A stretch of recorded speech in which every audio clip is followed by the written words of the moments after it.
it's a David Moyes free zone today. Sort of. We'll absolutely try and keep it that way with a little bit of a West Ham news roundup. Right, I think we should probably start with a rant about Jurgen Klopp and Jarrod Bowen. I mean, what Jurgen Klopp said about Bowen was totally and utterly shameless. I think if you'd have asked Klopp, he would suggest that he was showering respect on Jared Bowen. He would probably say he showed West Ham lots and lots of respect. But by almost openly tapping him up in the way that he did, I think he, it was borderline, not just decency, but maybe even, the football rules themselves. The fact that Mo Salah is leaving Liverpool in the summer is an open secret. He is the poster boy, the future poster boy of the Saudi Pro League. They sort of want to get him more than any other player. They tried to get him very, very late in the window from Liverpool. I think the Saudi Pro League showed their naivety, actually, in going for him so late. They left Liverpool with nobody to buy, so it was never, ever going to be an option. However, armed with a year to work on the deal, which is what they've had, I think for the sum that looks like about £150 million, Liverpool have been able to come up with quite a few people that would be able to fit in for him, to replace him. We suspected, a lot of us, that Jarrod Bowen might be that exact player. And, well, Jurgen Klopp, it was a Freudian slip, but he deserves it, doesn't he, quite frankly. Jurgen Klopp has absolutely nailed his colours to the mast. Do you know what he said? If you don't know this, you don't believe it. He said Jarrod Bowen was his favourite player. He said, aside from my own players, Jarrod Bowen is my favourite player. Talked about how he liked what he'd done, how he liked to have improved himself, his direct run-in, how it was brilliant, how he'd gone and replaced Mikel Antonio. Gushing praise for Jarrod Bowen. If I was Bowen, I would have been left under no illusion that this manager wanted me to play in his team. Never mind if I was Bowen. I'm not Bowen, and I know that Jurgen Klopp wants Jarrod Bowen. And I just find it, absolutely unsettling, quite frankly. Something that Gio said, I was worried. You'll know I did a video last week about possibly being a little bit concerned about Mohamed Kudus going to Liverpool, and then saying, but I'm not even sure they could afford him if Saudi Arabia are interested. But Gio made a great point, which is he feels Kudus will leave at some point anyway, but he didn't feel that Bowen would, having signed his new contract. He's sort of being unsettled, isn't he, really? I think the one thing you probably would say, because we have the new contract, unless there's a clause in it which we don't know about, Liverpool would have to pay big money. They would have to beat the money that they paid for Declan Rice. But West Ham can't keep doing this. You can't keep selling players and replacing them. As well, I think as Brighton probably have not looked as good this season, have they, because of what they've done. So anyway, there you go. Jarrod Bowen tapped up, officially, unofficially, by Jurgen Klopp. Carl Walker-Peters, he's back in the news again, actually. And he keeps on getting mentioned and linked with West Ham. Now, don't get me wrong, I like him. I think he's a good player. I think last time I mentioned him last week because he's been in the news for about a week and just keep on getting fresh reports on it. A few people said that they thought the £30 million was a little bit rich for Walker-Peters. I've got to say, I agree. I do agree with that. It does seem a little bit steep, actually. But he's a good player, and I do think we've got... It's not. I was going to say I think we've got problems. We don't have a problem there. We've got an adept right back who's good at defending, who's feisty. He's a battler, but he hasn't got the best technique in the world. And I have thought for a little while that actually one more fullback, one more midfielder, and another attacker would probably metamorphosise West Ham. I really do. But that fullback has got to have good technique, and Soufal, doesn't have that. So Walker-Peters, yeah, I'd be absolutely in for that. As I'm sure you already know, the homegrown quota is something we're going to have to really consider next season. So we're definitely going to have to buy a British player or two, with the emphasis being on the or two. What else we got? Well, we've got some Benrahma, we've got some Ben Johnson, we've got some Ronnie Edwards from Peterborough. Before I do that, can I please point you in a direction of Manscaped? Now, I could give you a load of spiel about Manscaped. I'll tell you something now. This shaver that I got from them here is the best bloody shaver I've ever had in my life. It's brilliant. some things you don't mind endorsing on Hammers Chat at all, and Manscaped is one of them. Every product they do is absolutely brilliant. Do you know why I love this?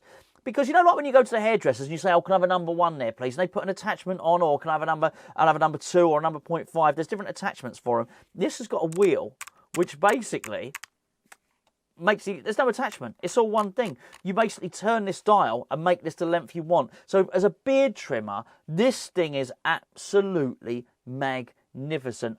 All their products are. They're brilliant. They're absolutely brilliant.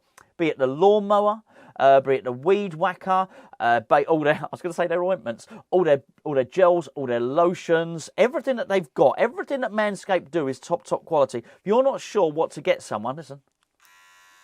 If you're not sure what to get someone this Christmas and you want to get them a sort of manly type gift, I've got to say, either the Lawnmower 5, or if they've got a beard and they do beard trimming, get them the beard trimmer. It's absolutely magnificent. Best of all, you get 20% off. Links in the description below. At the checkout, use discount code HammersChat, all one word. You get 20% off, free shipping as well. Can't really say fairer than that, can you? A really, really good gift. Go and check it out now. That's Manscaped. Absolutely wonderful. We thank them very much for sponsoring this video. Okay, let's get back to Ben Johnson. Funny one, this. It's been leaked again that Ben Johnson is available for sale. He's available. Okay, I'm not sure how I feel about this one, really. I thought him and Alvarez were our best players against Liverpool, without mentioning the manager's name at all. I really did. He's someone that has clearly worked on his technique. He's worked on his left foot, and that ball that he delivered with his left foot was excellent. He tried a nutmeg trick at one point. Going forward, he was pretty good.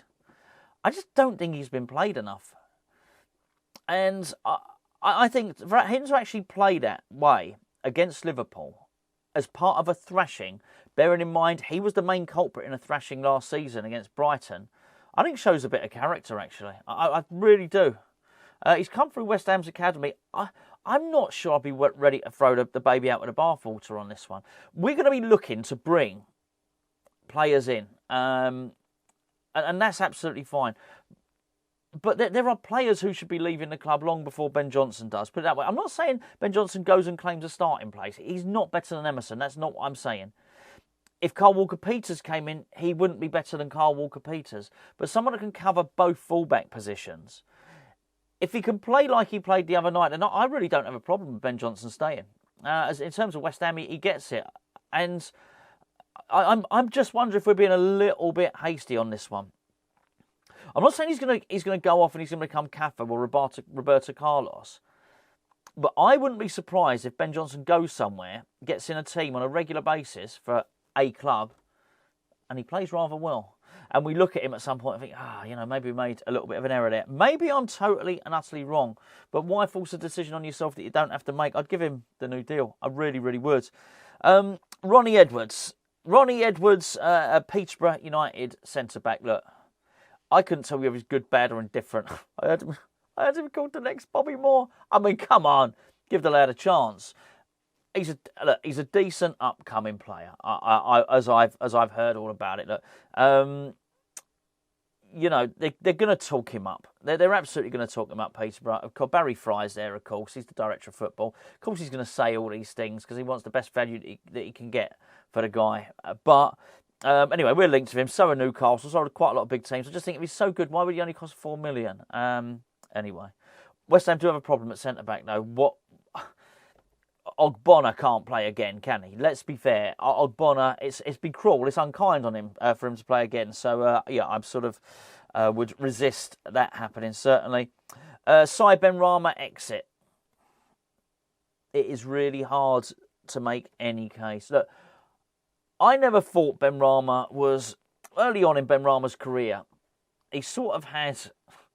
There was a Marmite thing going on with Benrahma. And when I say a Marmite thing, I mean sort of a lot of people, you either love him or you hate him, right? The irony is I can take or leave Marmite. So it's not a great example for me. But I get the concept. Marmite, you can either take it or you can leave it. And some with Benrahma were like that. I never thought he was the best player since sliced bread, but also I never thought he was the worst. I tell you what I do know, when he arrived, he was better than he is. And if West Ham thought that they were going to try and get some money back for him, well, if someone was looking at him and then they saw him play against Liverpool, they'll be coming in with a lower offer. And I think this is the problem. David Moyes is really reducing a lot of players' value. He's got form for that. Damn, I mentioned it again. I tried to do a Moyes-free zone. I really did. Benrahma, look, he is on his way out. There's absolutely no doubt about it. We don't even know if David Moyes is staying for next season. But I tell you what, if I was Benrahma, I wouldn't even want to wait around past January. I would imagine there are a lot of players saying to their agents, just get me out of here. Get me out of here now. As I say, I don't subscribe to the theory that David Moyes has lost everyone. As I don't. I think if you're Edson Alvarez, you're thinking, oh, I've joined, this is pretty good. Joining here, you're going to be pleased. I think if you're Kurt Zuma, the manager will bend over backwards for you. I think there's a lot of players. Emerson, become a bit of a journeyman, third choice at Chelsea, and then, he's come to West Ham and he's the main man. So I don't think everyone is cross with David Moyes, but there's going to be a number of them, Benrahma included, who are going to be saying, get me out of here. Benrahma's not going to want to do another 6 months at West Ham if he can get out now. So when I read the story saying Benrahma exit, there's a point at which I do believe that. Anyway, listen, I'll be back a little bit later on with my old man doing a little preview ahead of the Manchester United game, getting his thoughts on that.